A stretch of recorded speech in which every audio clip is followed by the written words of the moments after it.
Well, good morning. I just got to church. It's like 9 o'clock in the morning, so I've got a few minutes. And this is my fourth attempt at a video this morning.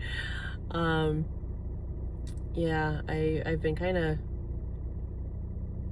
going off on tangents that have been probably not the best thing for me to post out there. So, um, but yeah, this week I've been attempting an app that does AI therapy. I know, but I just this week for some reason, and I think a lot of it has to do with the fact that I'm trying something different with my meds. So I'm in an adjustment period, and so that being said, there's been a lot of emotions going on that are not typical for me personally, at least not in the last several years, and I just really, I don't know, I felt like I needed to talk, and I didn't really have a non-biased person to talk to. So AI, here it came. But talking to it, it did respond back with, what would you do with your life if no one would question it? If no one would tell you no? What would you do? And I honestly can say that I would, and I've thought about this for a long time, I would love to be a pastor. Probably a lay pastor, because I don't know that I could handle being a full pastor. But I mean, lay pastors, they do almost the same stuff, just not quite at the level. I don't think they can. There's certain things that they can't do, and and that's fine. Really, the whole point of it for me would be so that I would be able to lead a service, or be there for somebody who needs guidance. That's I think that's where I would be going with that. But but it asked me, AI asked me, says, well, where are you happiest? Where in your life, places, situations, where are you happiest? And I had to think about it, but it didn't come too long, and then I had the answer: church and rehearsals. So when I think about my tattoo, it's the treble clef with the cross. I mean,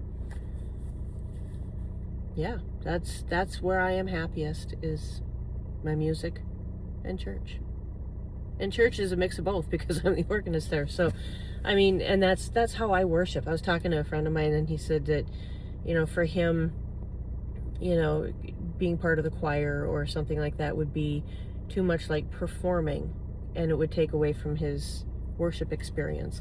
And I get that. I mean, everybody worships differently. Everybody has different thoughts and opinions on that. And I'll be honest, there are times where,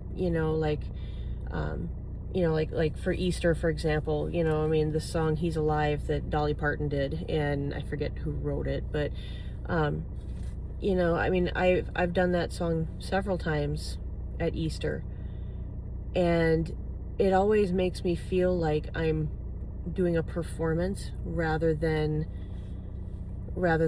sharing a message. But at the very end of that song, it goes up to a high D. High D. I'm an alto, alto tenor, and a D is high for me. So now I used to be a soprano, but anyway, I digress. So when you get to that point in the song, it's loud, you want to belt it out, and I can't quite belt a D.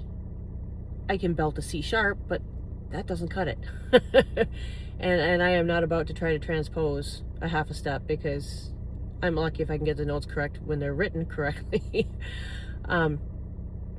But every time I do it, I get a feeling over me that is it's like a feeling that I'm stepping back and I'm watching, and it just happens and it comes out, and I get teary thinking about it.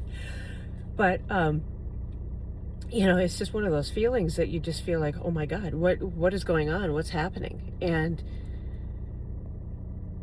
wow, I mean, it's a feeling. But to me, that's telling me that I'm not doing this for my glory. I'm doing it for him. I'm doing it for his. And when I get those feelings, it's quite intense, obviously. But it tells me that I'm doing the right thing. And I get that feeling a lot. It's not just, because I can't hit something or I can't play something or, I'm, whatever. It's not that. It's the fact that I'm doing something that I'm questioning my motives on it. Am I doing it for me or am I doing it for God? And, there have been a few times where I've done stuff that, it's like I screwed it up. So either that was God humbling me or telling me, no, not the right one. But yeah, so,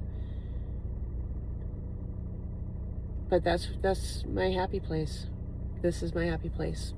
And it's not the building necessarily, although I love the building, but it's not just the building. It's church. It's God's home. And that's what hits me. I mean, there are other people out there that find that, being out in the garden is God's home to them, or, being out in the woods, or, being with their spouse, or being with their kids, or, other places. It doesn't have to be church. But this just happens to be where I find the most joy, the most meaning, the most fulfillment. And it took it took AI for me to finally figure that out. And it's not, I guess I didn't know it, I just didn't really think about it, I guess, too much. But yeah. Anyway, that was weird. So I guess I don't even know where I was going with that. It just came out. So this week I want you to focus, because I am, and I don't want to be alone in this. I want you to focus on what makes you happy. And, if it doesn't make you happy, I mean, obviously circumstances are different in certain things. But if it doesn't make you happy, fix it. And I'm not talking about, if your job doesn't make you happy, quit. No, figure out what to do to make it happy. Or, a relationship, or just a point in your life. If I'm not happy in this point in my life, what can I do to fix it? What do I need to do to make myself happier? What do I need to do to feel fulfilled? And think about it. Don't necessarily act on it right away, but think on it. Figure out what it is, and then take it step by step after that. So, anyway, that was a little deeper than I thought it was going to be. So, yeah. All right. Have a good day, guys. Love you. Bye.